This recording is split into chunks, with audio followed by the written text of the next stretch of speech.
from the College by the Lake, Coeur d'Alene, Idaho. Local, regional, national, and international guests discussing the issues and topics affecting the way you live are on Forum, the North Idaho College Public Forum, with your host and moderator, political scientist, Tony Stewart.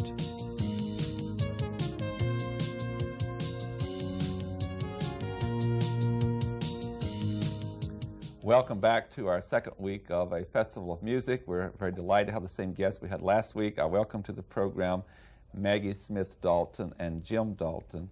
They were with us last week if you were not able to tune in to talk about and to perform Shakespeare Song Festival, and we had a great time. This week we're going to go to another era and a period of music. They describe it as blowing in the wind, music and movements of the American 1960s. But for you viewers who were with us last week, you will know that we got so involved in interviewing our guests and hearing their songs that we had to cut off the last number. They did 5 last week on Shakespeare, and we promised those viewers that we would start today's program by going back and asking Maggie Smith Dalton to introduce this song again, and we will have them to perform it, and then we'll go back and move into the music of the 1960s. Again, welcome to both of you, and we're delighted to have Janelle Burke, our regular panelist, again with us. And Maggie, let's bring that to fruition, what we started last week. The song is entitled Tell Me Where Is Fancy Bread, and it's by Elliott Carter, who wrote it in 1938. It's a modern setting of a Shakespeare song. The words are in the play itself, and it takes place at a moment of decision in The Merchant of Venice. So it's, if you think while I'm singing the song and Jim is playing the song, you think of this as a pivotal moment. It's a good way to start the program, I think.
Well, with that, we certainly have had a great appreciation of how you're using music to assist all of us in appreciating the works of Shakespeare and his writings. And again, I'll repeat for those viewers who were not with us last week that we did the whole program on that and carried over this song that we did not finish last week.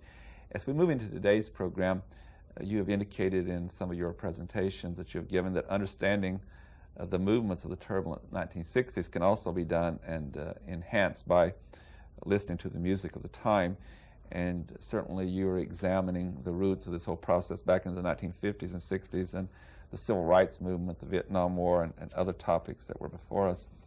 I think so that we will carry through with the appreciation of the message through music that we're going to ask you early in the program today to share some of those songs. I know we're going to do 5 during the program that we have, and let's go through at this time of 3 of those, the first 3, and then after Janelle questions you, will come back for the other 2. But would you introduce the first song you're going to do? And I know, Megan, we talked before the program that each of these songs has a particular message of that decade and how you're going to move us through it to the end of the 1960s.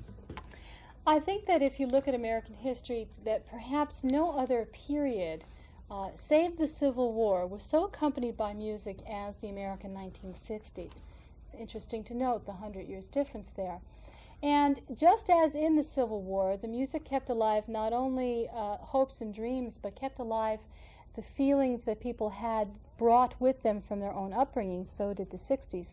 However, in the 1960s, some of those things that you were brought up with were the things that people were fighting against, such as racial prejudice, which 100 years after the Civil War was still very strong and lively. So we're going to begin with what has come to be known as the anthem of the 1960s and of the civil rights movement. By 1961, it was already considered as such. And it's We Shall Overcome. And We Shall Overcome has a really wonderful feel about it. It's very much like a rallying song in the old-fashioned sense of being a religious rally. And that's something to keep in mind as you listen to the song, is that religious fervor to it. It's a very important thing to know about. We shall overcome. We shall overcome. We shall overcome someday. Oh, deep in my heart, I do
Well, you certainly did justice to as you said, the anthem of the 1960s. Another thing that happened, of course, during the 60s was the Vietnam War, and I believe your next number has a message from music from that particular event.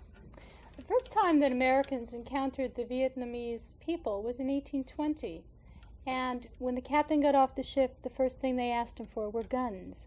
Vietnam was torn by strife for a very long time, and as early as our involvement was, as early in the 50s, there were warnings that we were getting in over our heads. There was a very famous cartoon that referred to that called French Mistakes in Indochina in 1955. So this song refers to the fact that we are getting in over our heads, that we may have won World War II, but we may not be getting into something we can win as easily this time. It's fairly prophetic, I think. And it ostensibly refers to a platoon going into a river that they think they can ford and finding themselves over their heads. Of course, it's a metaphor for the Vietnam War.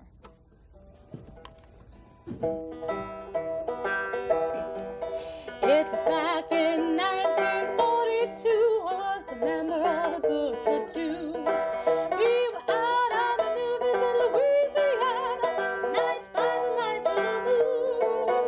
The captain told us to ford a river, town all we know.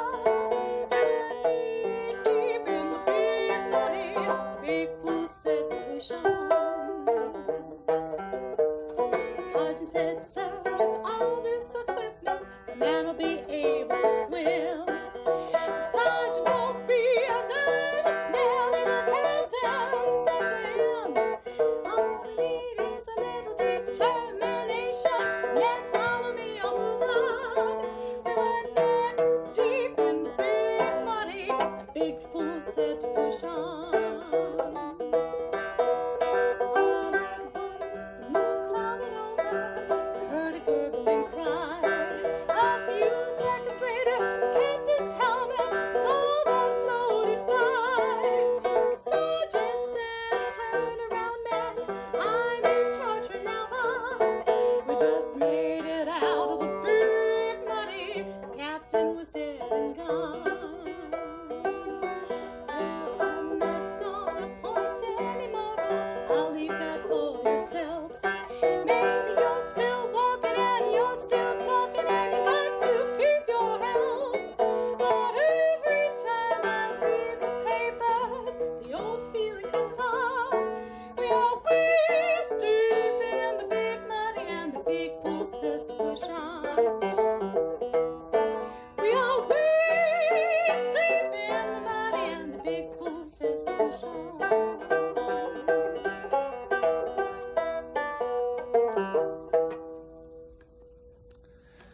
Well, that certainly gave the message. And your next number, I believe, is going to deal with the generation gap. That was a really big issue in the 1960s. One of the slogans was, you couldn't trust anyone over 30. It's kind of scary, isn't it? That right is, now? isn't it? Right now that we've all gotten there, gotten past 30. We take the name of our program from this song, and I think that if you were asked to ask the general person on the street to name a famous song of the 60s, they would come up with this, Blowin' in the Wind. Now, Bob Dylan, in his typical Dylan-esque way, said that he never intended it to mean anything in particular, and it was never meant to be an anthem of the generation gap, which largely grew out of an argument over the proper values for life. And that's a debate that goes on in every generation, but was intensified in the 60s for a number of reasons, which we don't have time to go into.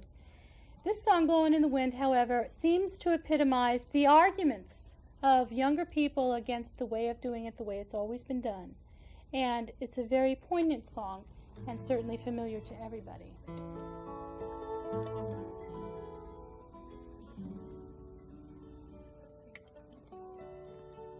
How many roads must a man walk down before you can call him a man?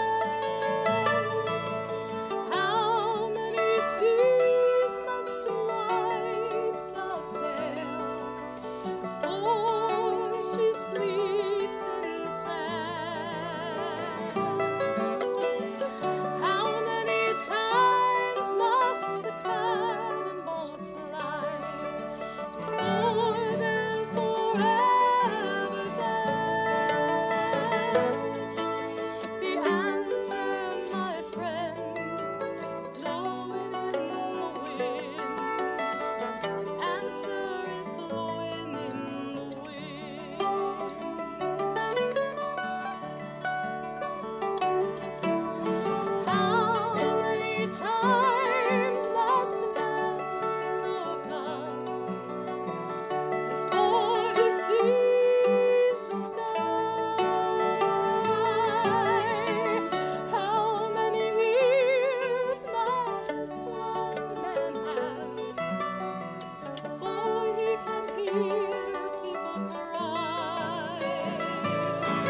the answer is the wind. In the wind.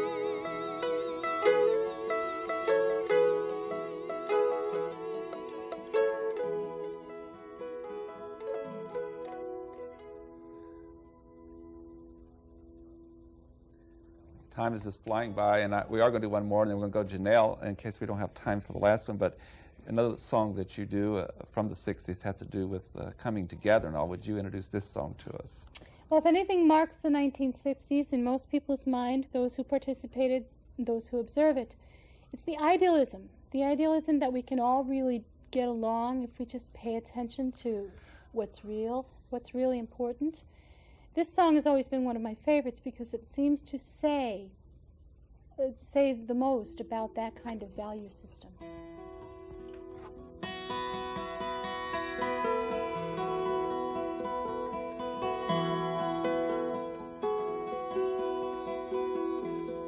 Love is but the song we sing, fear's the way we die.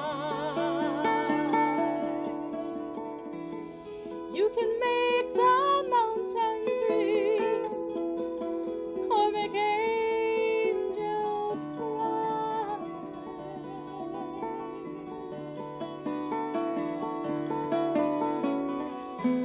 Though the dove is on the wing, you may not know why.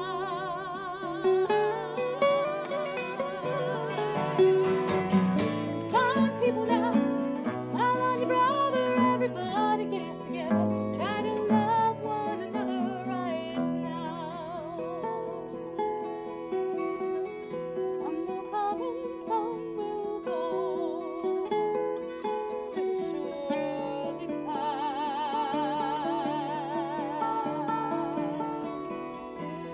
When the one who left us here turns for us at last, we are but a moment's sunlight fading in the grass.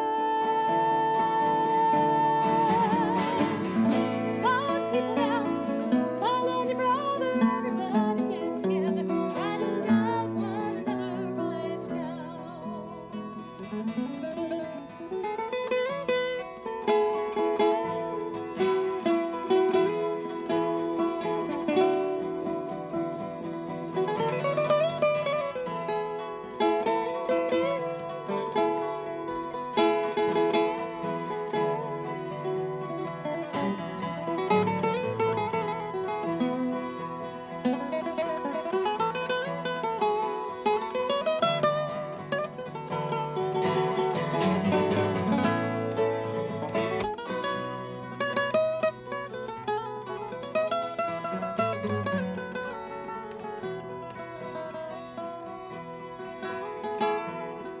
If you hear the song I sing, you'll understand.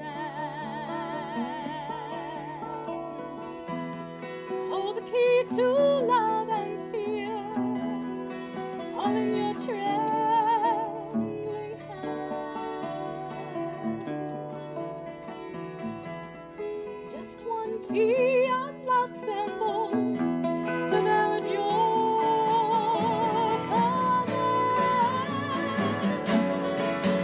Come on, smile on your brother, everybody get together, try to love one another right now. Come on, people now, smile on your brother, everybody get together, try to love one another right now, right now, right now.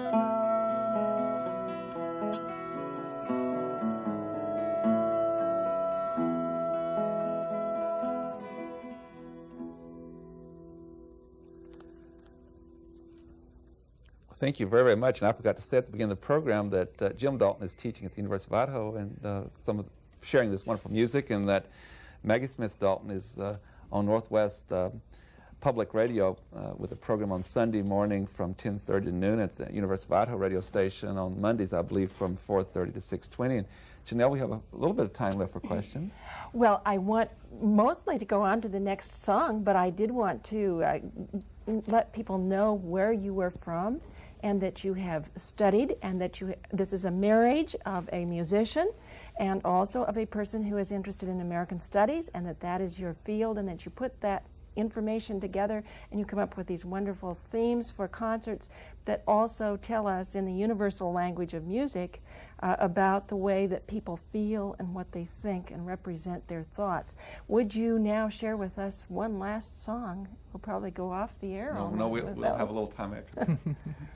Well, one of the things that is often mentioned about the 1960s is that many of those ideals were never reached, and there were a great many crushing disappointments. We have a lot of work to do. And I think that Jim and I would probably be even more vociferous about this if we had time, but I think the message of the 1960s is that it's an ongoing struggle and that the responsibility is personal.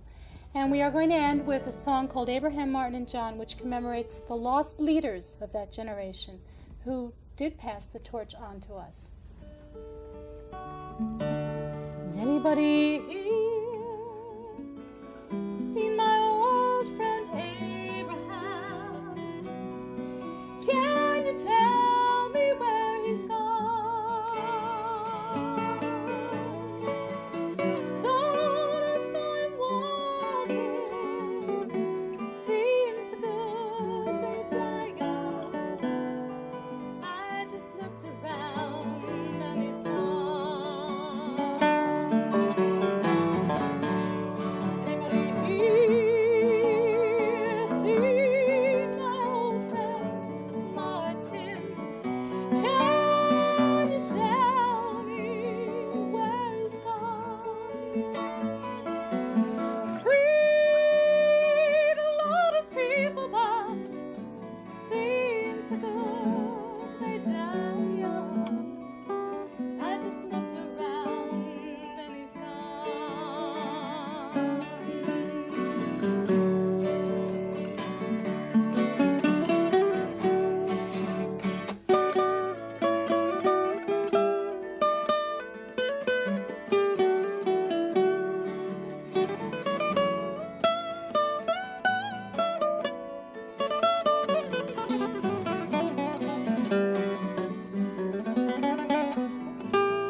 The North Idaho College Public Forum was videotaped live from the studios of Instructional Technology on the campus of North Idaho College for viewing at this more appropriate time.